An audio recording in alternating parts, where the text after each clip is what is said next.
Hello दोस्तों, तो कैसे हैं आप लोग। आशा करते होंगे आप लोग कुशल होंगे, मंगल होंगे। चलो दोस्तों, आज हम बात करते हैं कि पोस्ट ऑफिस में जो है कि एक न्यू बहाली आई हुई है, जिसमें योग्यता की बात की जाए कि मैट्रिक लेवल से है।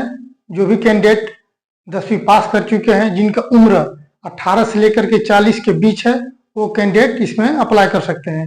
और वीडियो का पूरा देखिएगा तो ही समझ आएगा, कट करके वीडियो चले जाइएगा तो आपको कुछ नहीं समझ में आएगा। ठीक है, तो चलिए हम सबसे पहले हम बात करते हैं कि इंडिया पोस्ट ऑफिस बैंक जो है कि रिक्रूटमेंट 2024 के तहत जो बहाली आई हुई है। टोटल पोस्ट की बात की जाए, टोटल पोस्ट जो है कि 37,500 है। ठीक है, इसमें टोटल पोस्ट जो है कि 37,500 हुआ है। पोस्ट जो है कि ऑल इंडिया में है, ऑल इंडिया वाली, जो कि एक स्टेट का नहीं है, ऑल इंडिया में इसका बहाली है, जिसका टोटल पोस्ट जो है कि 37,500 है। ठीक है, और इसमें अप्लाई की बात की जाए, अप्लाई जो है कि 15/7/2024 से इसका स्टार्ट है। और इसका अंतिम तिथि की बात की जाए तो अंतिम तिथि अभी कोई इसका ऊपर से नहीं किया गया है कि आपका अंतिम तिथि कब है। समथिंग उम्मीद है कि एक मंथ ही फॉर्म इसका भराएगा, इसलिए जो है कि आप 15/7 से स्टार्ट हो रहा है तो आप जो है कि 1-2 दिन के बाद फॉर्म जो फिलअप कर दे। और पेमेंट की बात की जाए, फी इसमें जो है कि जनरल, ओबीसी और ईडब्ल्यूएस कैटेगरी के लिए 100 रुपया मात्र है। ठीक है, ओबीसी, जनरल और ईडब्ल्यूएस कैटेगरी के लिए 100 रुपया है। और एसटी और एससी कैटेगरी के लिए आपका जो है पेमेंट जो है कि 0 रुपया है। ठीक है, आपका 1 रुपया नहीं पेमेंट देना है। एज लिमिट की बात की जाए कि इसमें जो कि कम से कम 18 साल तक होना चाहिए, और इसका अंतिम उम्र जो है कि कम से कम 40 वर्ष तक होना चाहिए। 18 से 40 तक इसका जो है आपका उम्र इसमें होना चाहिए। एज रिलेशन की बात की जाए तो इसमें जो है कि ओबीसी को आपको 3 इयर्स की छूट मिलेगी, और जो है कि एसटी कैटेगरी के लिए आपको 5 साल छूट मिलेगी। जो भी कैंडिडेट का 40 से अगर उम्र पार हो रहा होगा, एसटी से बिलोंग करते होंगे, तो उनको 5 साल मिलेगी छूट, यानी कि उनका जो है कि उम्र जो है कि 45 साल तक भी होंगे फिर भी उनका माना जाएगा। और जो भी ओबीसी कैटेगरी से बिलोंग करते होंगे, उनका उम्र अभी फिलहाल के डेट में 40 हो रहा होगा, तो उनको 3 साल तक की छूट मिलेगी, वो आप अप्लाई कर सकते हैं। ठीक है, एलिजिबिलिटी की बात की जाए तो एलिजिबिलिटी में आपको जो है कि 10th पास होना चाहिए। उसके साथ साथ लोकल लैंग्वेज, वहाँ का जो है जिस स्टेट से आप फॉर्म अप्लाई कर रहे हैं, वहाँ का जो लोकल लैंग्वेज है वो आपको जानना बेहद जरूरी है। अगर वो आप नहीं जान रहे हैं तो आपको बहुत दिक्कत है, आप फॉर्म नहीं भर सकते हैं उस टाइप में। और वही कि इसमें जो कंप्यूटर नॉलेज थोड़ा बहुत है जरूरी, तो आपको जानकारी है तो भर सकते हैं, नहीं तो कोई जरूरी नहीं है। तो आप कंप्यूटर अगर नहीं है जानकारी तो कोई इशू नहीं है, बस इसमें मांगा है। और साइकिल आपको चलाना तो लगभग वो सभी को ही आता है, इसमें मैंडेटरी है कि साइकिल चलाना, ऊपर से ही इसमें अलग है। ठीक है, आपको 10th पास होना चाहिए। लोकल लैंग्वेज, जिससे कि आप बिहार से, यूपी से, एमपी से, छत्तीसगढ़ से, झारखंड से ऐसे बिलोंग करते होंगे, राजस्थान से, हरियाणा से, आपका जो कि हिंदी जो है कि लोकल लैंग्वेज है। और अदर स्टेट में हो गया, जैसे कि आपका हो गया महाराष्ट्र हो गया, तमिलनाडु हो गया, उड़ीसा हो गया, वहाँ को उड़ीसा का उड़िया हो गया, महाराष्ट्र का मराठी हो गया।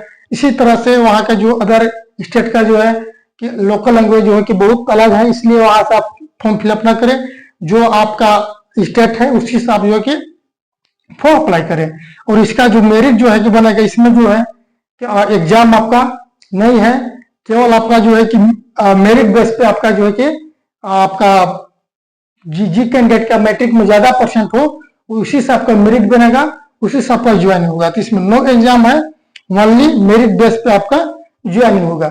जिसका भी कैंडिडेट का अगर 90-80 के समथिंग में, जो झारखंड या बिहार से चाहे जो भी अलग अलग स्टेट से बिलोंग करते होंगे, समथिंग 90-80 के एवरेज में आपका जो परसेंटेज है तो अप्लाई कर सकते हैं। अगर 60 भी हो, 70 हो, फिर भी अप्लाई कर सकते हैं। अगर हो सके कि आपका जो है कि अगर मैं मेरिट में नाम उठा ले तो अच्छी बात है।